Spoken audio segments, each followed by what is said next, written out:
미국 샌프란시스코에 로스 알토스라는 마을에 가면 아주 아름다운 모습을 볼 수 있는데, 이 마을 전체가 아름다운 그 가지각색의 꽃들로 가득한 광경이 있습니다.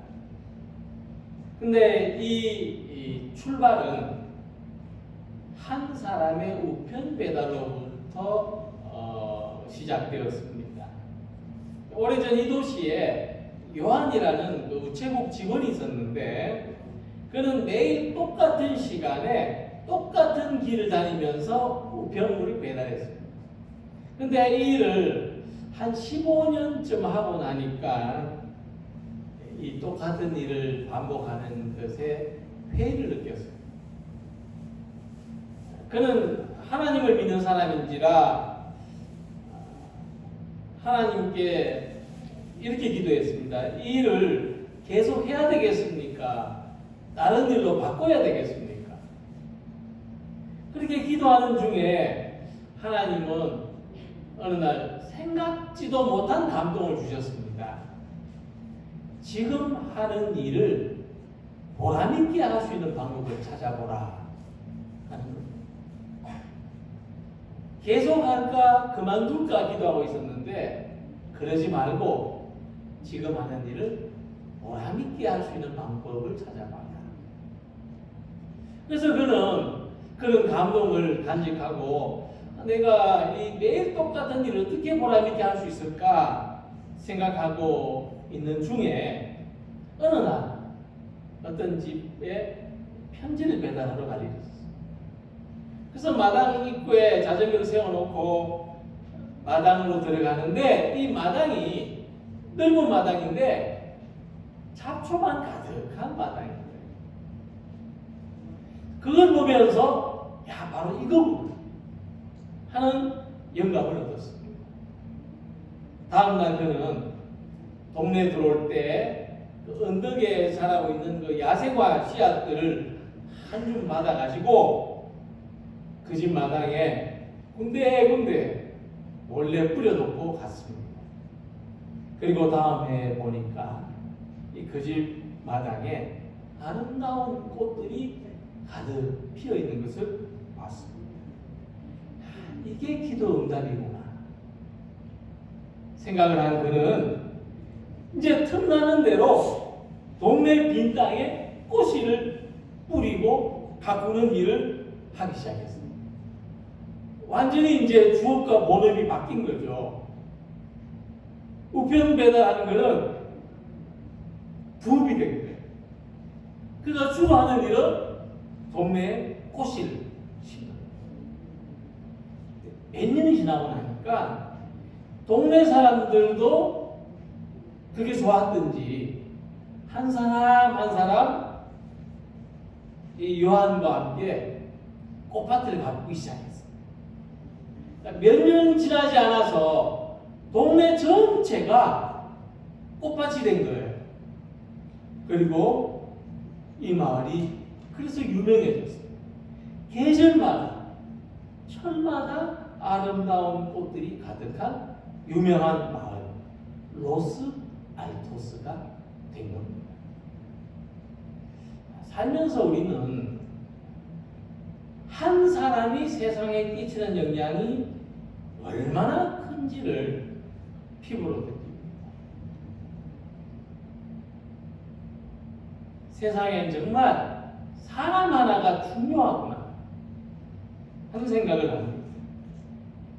또 우리가 믿는 이 신앙의 뼈대를 이루는 것도 각각 한 사람으로부터 시작됩니다. 우리 신앙에 두 개의 큰 뼈대가 있는데, 그 하나는 원죄론이고 다른 하나는 구원론입니다.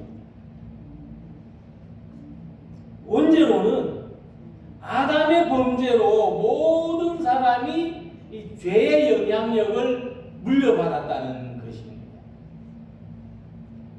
구원론은 예수님의 희생으로 말미암아 모든 사람이 이 죄로부터 구원을 받았다는 것입니다. 그래서 오늘 함께 읽은 말씀에서 가장 관심 있게 살펴보는 내용은 한 사람으로 말미암아 많은 사람이 죄인 된 것 같이 한 사람으로 말미암아 많은 사람이 의인이 된다는 말씀입니다.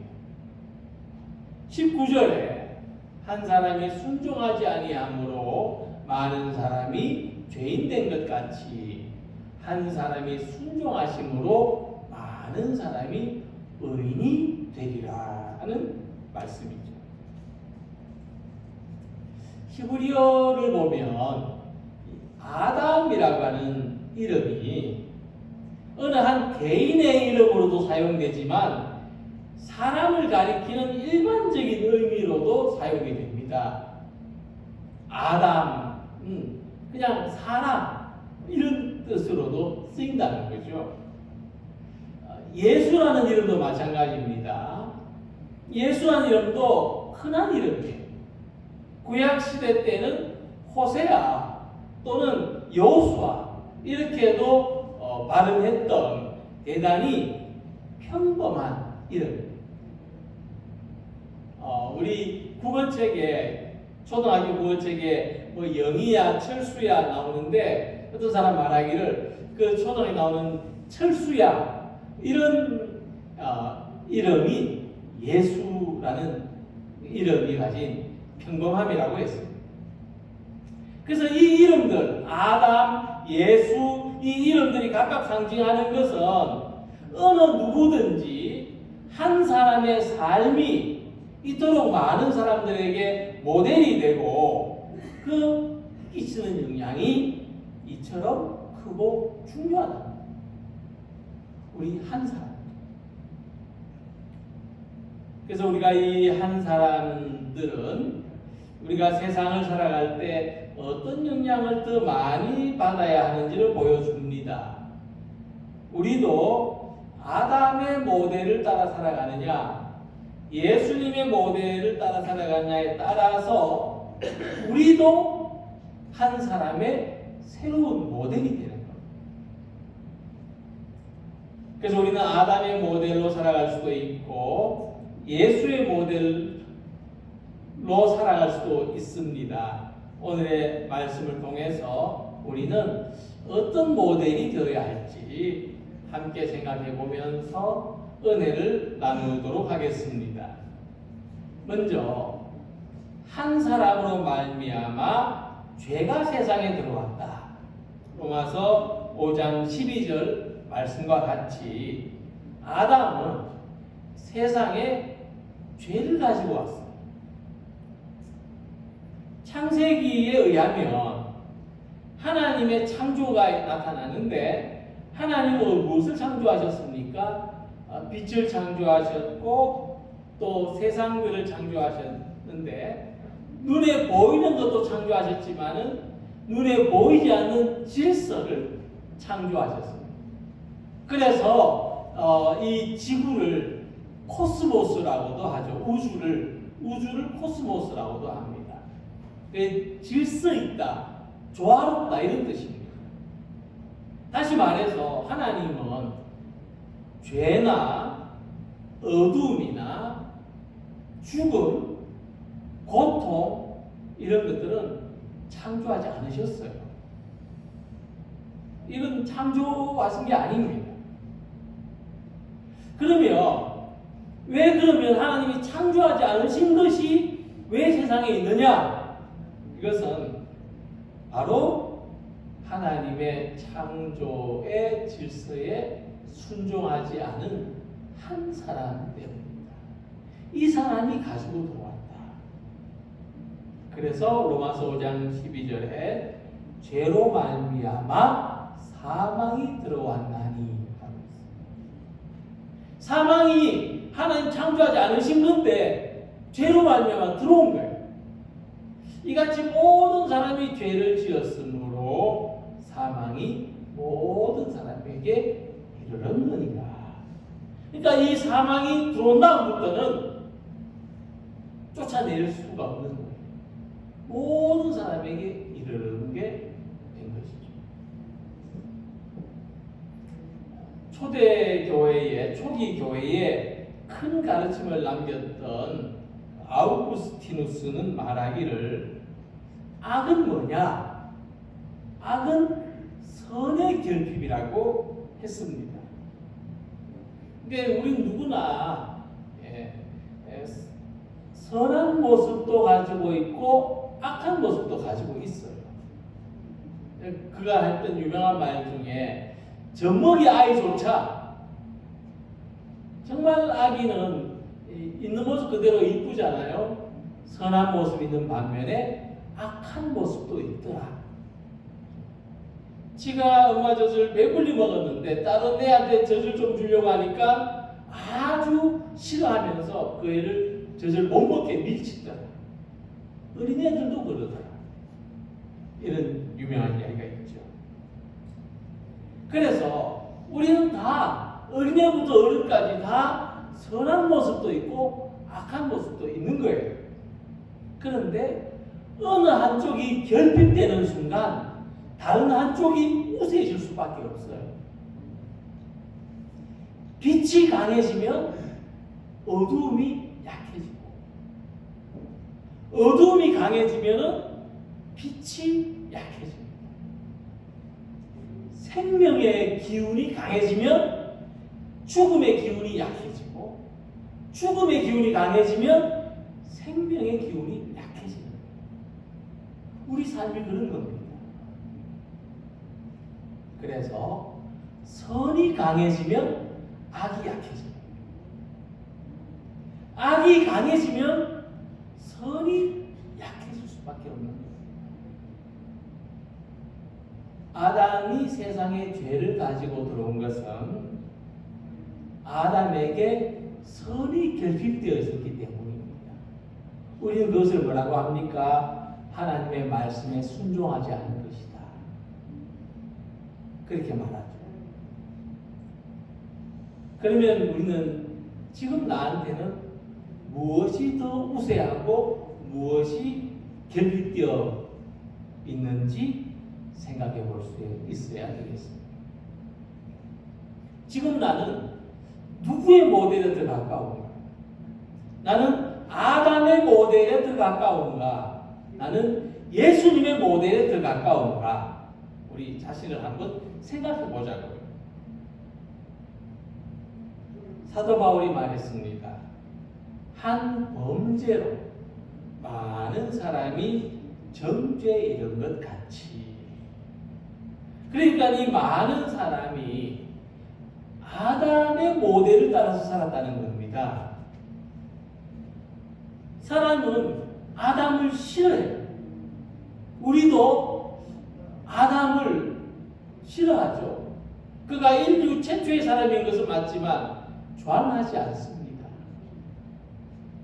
그런데 사람이 아담을 싫어하지만 본받을 대상은 아담밖에 없어요. 그렇기 때문에 보고 배운 게 아담 모델밖에 없었다는 거죠. 마치 아버지가 지독히 폭력적인 집안에서 그런 아버지 너무나 싫지만 배운 거는 그밖에 없어요. 화나면 밥상 뒤집는 것밖에 없어요. 그렇다는 거예요. 그래서 아담 이후에 죄의 결과로 죽음을 맞이하게 되는 것은 피할 수 없는, 마치 몸에 뭐가 도장이 찍힌 것처럼 치울 수 없는 것. 이건 원죄라는 겁니다. 이게 이 애벌레가 한 마리 있었는데 이 애벌레는 어둡고 습하고 냄새나는 바닥을 기어다닙니다. 그는 이런 애벌레의 삶에서 벗어나고 싶었는데 벗어날 길이 있어야죠. 그가 살 수 있는 곳은 어둡고 습하고 냄새나는 바닥밖에 없는데 어느 날 나비를 봤어요. 아름다운 나비를 풀럭거리면서 공중을 나는 하늘 나는 이 나비를 보면서 물었어요. 야, 난 어쩌면 너처럼 될 수 있을까? 그러니까 나비가 이렇게 말했어요. 다르게 살아봐. 이 애벌레가 지금까지 보고 배우고 살아온 게 애벌레처럼 어둡고 습하고 이런 바닥을 기는 것밖에 없는데 또 다르게 사는 걸 알아야 다르게 살죠. 다르게 사는 게 뭐지?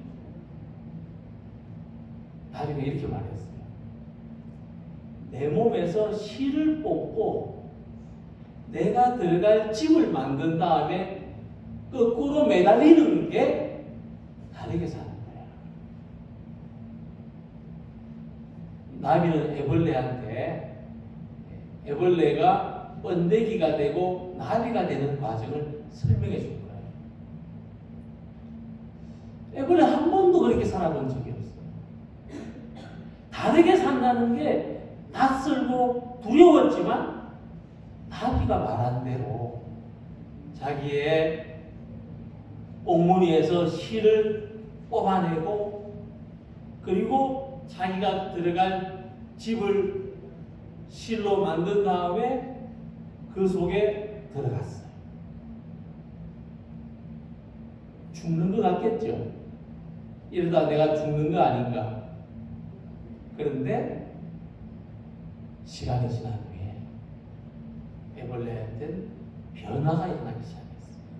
그리고 날개가 나기 시작했어요. 그 꽃이 집을 벗어나는 순간 아름다운 나비가 되었다는 겁니다. 애벌레의 삶은 아담을 모델로 삼는 삶이고 나비의 삶은 예수님을 모델로 삼는 삶입니다. 애벌레로 살아간다고 생각해 보세요. 하는 것마다 가는 곳마다 고통과 장애물밖에 없죠. 그에겐 세상의 모든 게 그리적거리는 장애물일 수밖에 없습니다. 그런데 나비의 삶은 모든 걸 초월해요. 나비에게는 장애물이 없습니다. 자유롭게 날아다니는 행복의 삶을 사는 겁니다.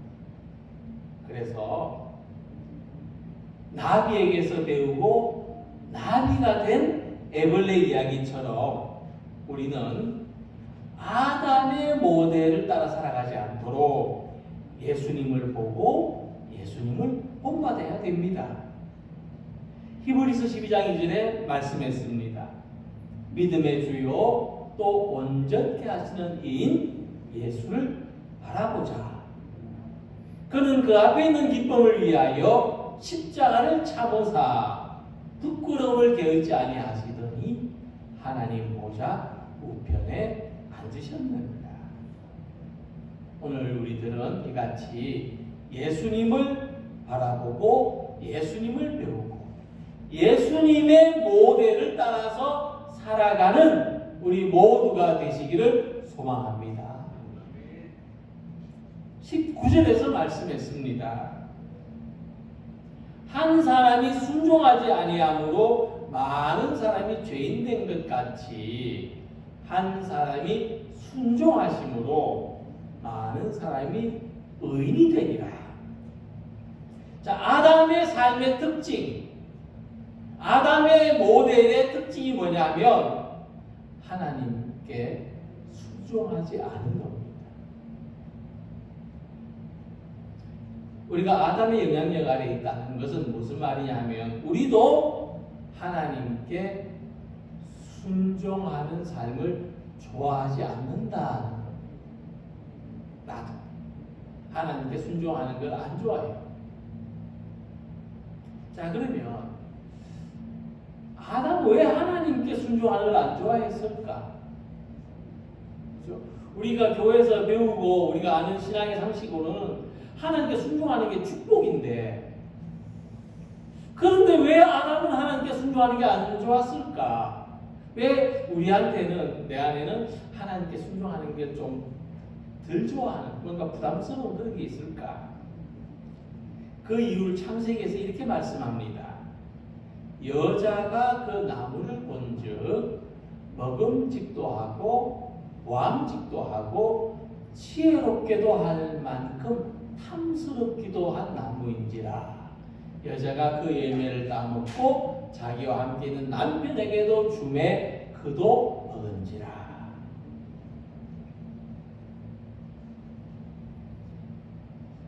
하와가 볼 때 이 선악과는 먹음직도 하고 보암직도 하고 지혜롭게 할 만큼 탐스럽기도 하다 그랬어요.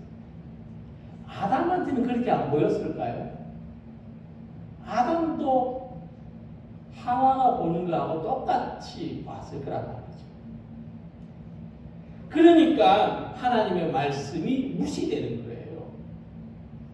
이 좋은 걸 먹음직도 하고 보암직도 하고 지혜롭게 할 만큼 탐스러운데 왜 먹지 말라고 하셔? 왜 먹으면 죽는다고 하셔? 하나님의 말씀이 무시되는 거죠. 납득이 안 되는 거예요. 마찬가지죠. 우리도 하나님께 순종하는 것이 복된다는 것을 알아요.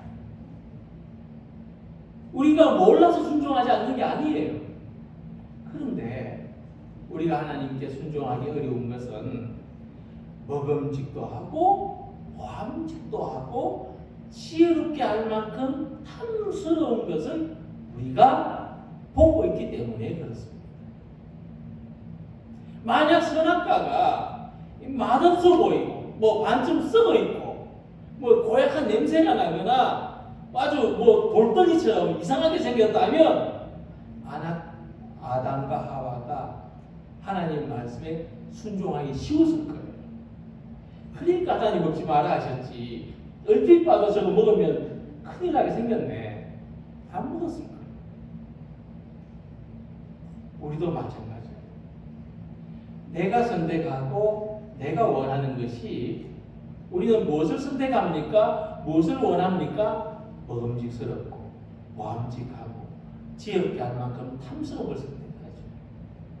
이왕이면 가웅치 말라고. 우리는 항상 이런 걸 선택해요. 뭐 반쯤 썩은 거, 뭐 냄새 나는 거, 남이 버려놓은 거 우리도 선택 안 해요. 싫어요. 먹음직하고 보암직하고 탐스러운 걸 선택해요. 모든 사람이 똑같아요.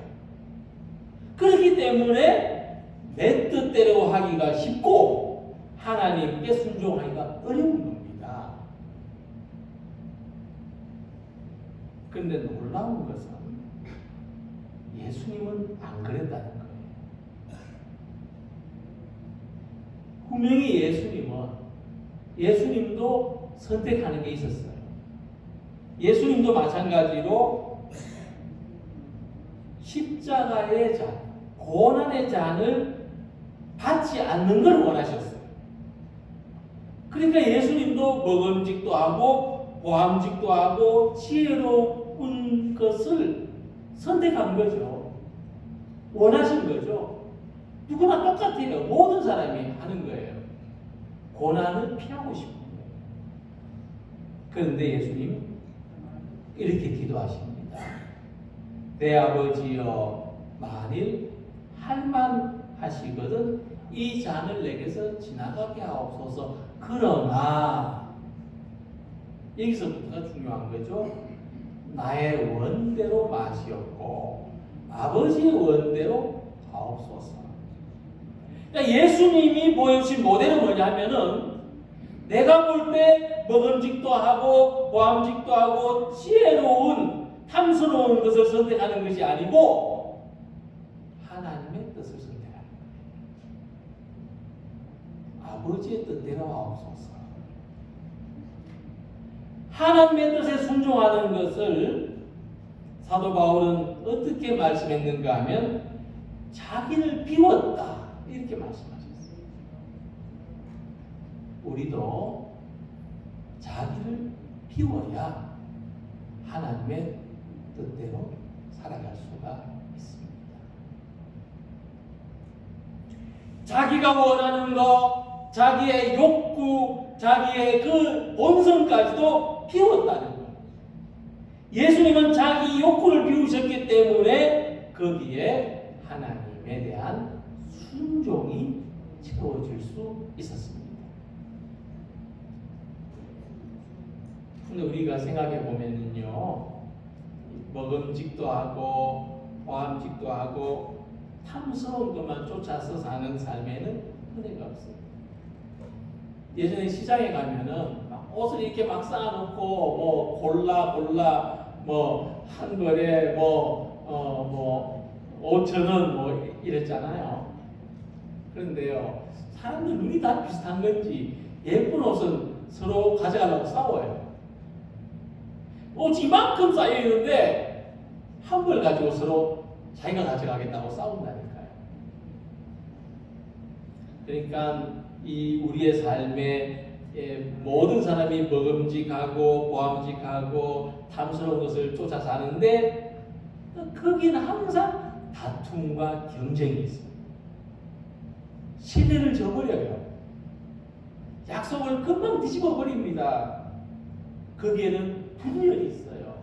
절대로 일치가 없습니다.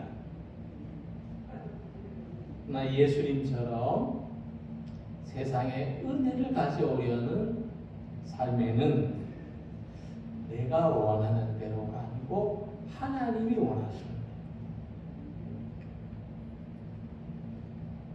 모든 사람이 아담의 모델을 따라서 먹음직하고 보암직하고 지혜롭게 할 만한 것들을 쫓아 살고 있는데 예수님은 다르게 사셨어요. 다르게 사는 걸 보여주셨습니다. 하나님의 원하시고 기뻐하시는 뜻에 순종하는 것. 자기를 비우면서까지. 그래서 우리는 예수님이 보여주신 이 모델, 이 순종의 모델을 따라서 살아가는 성도님들이 되시기를 소망합니다. 우리가 살아가는데 두 가지 그 모델이 있다고 말씀드렸습니다. 아담의 모델이 있고 예수님의 모델이 있다면 우리는 뭐냐? 우리는 또 다른 모델이에요. 제3의 모델. 우리가 모델. 아파트를 뭐 광고하거나 뭐 가전제품을 광고할 때도 보면 항상 사람들이 등장하죠. 그런 사람들을 우리는 모델이라고 합니다. 광고하는데 사람 없이 물건만 들러 하는 광고는 잘 없어요. 그러니까 뭐 먹는 광고면 사람이 아주 맛있게 먹는 모습을 보여줘야 돼요. 뭐 입는 광고면 사람들이 입고 아주 멋진 모습을 보여줘야 모델로서의 효과가 있는 거죠. 그래서 우리는 예수님을 믿는 모델들이다. 예수 믿는 모델이에요, 우리가. 아담은 죄를 대표하는 모델이라면 예수님은 구원을 대표하는 모델이시고 우리는 예수 믿고 구원받은 삶을 살아가는 모델일 거예요. 모델로 사는 게 쉬울까요? 어려울까요? 텔레비전 광고에 나오는 그 모델들요, 한 15초 나오죠. 텔레비전 광고 보통 보면은 15초예요, 대부분. 근데 15초 광고에 나오는 동안 그 15초 분량을 위해서 모델은요, 15시간 촬영을 한다. 그 15초 나오려고. 그러니까 라면을 먹는 촬영을 하면요, 라면 아예 한 박스를 쌓아놓고 계속 먹었다 뱉었다 하면서 가장 맛있게 먹는 모습을 찍는다는 거예요. 15시간 동안 라면을 먹으면서 가장 맛있게 먹는 2, 3초 거기서 나온다는 거예요. 근데 그래도 모델은 쉬워요. 15시간 찍는다고 해도 하루가 아니잖아요.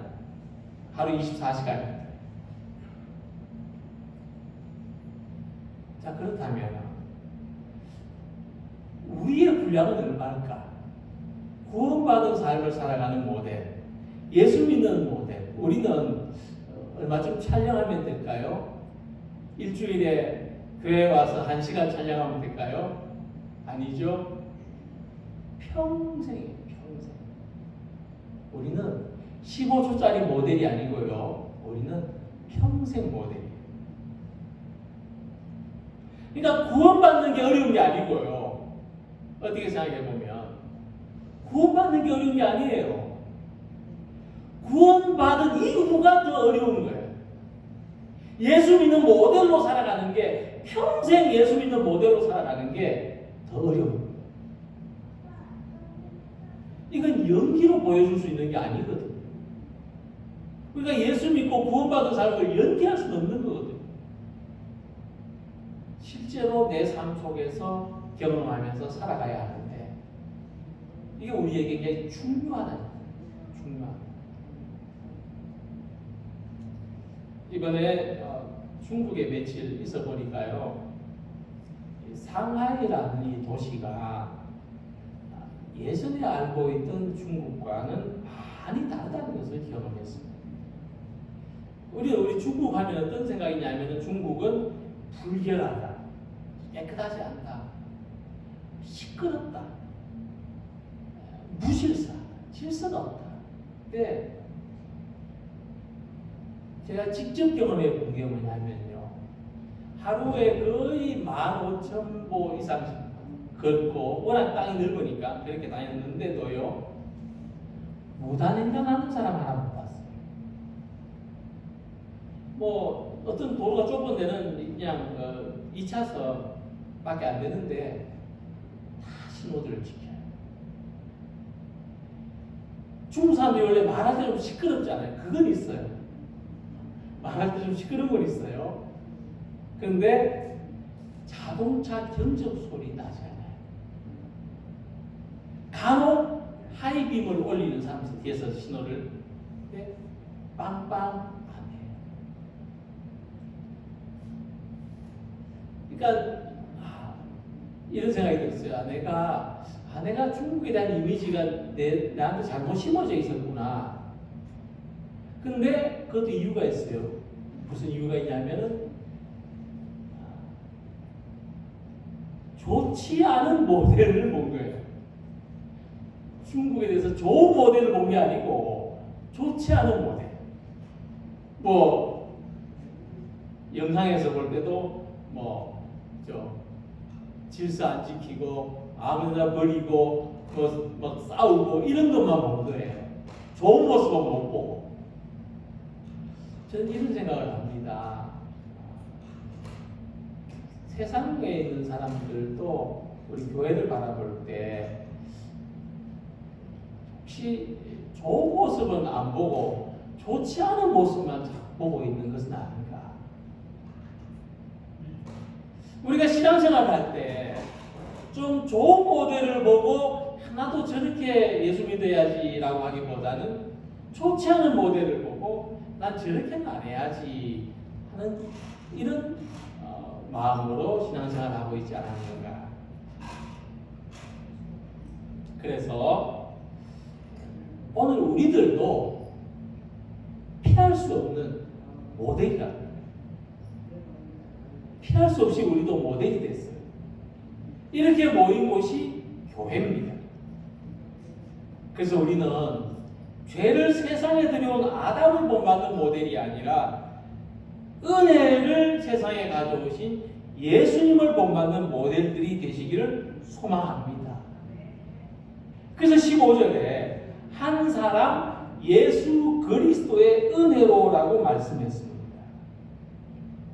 한 사람 예수 그리스도의 은혜로 말미암은 선물은 많은 사람에게 넘칩니다.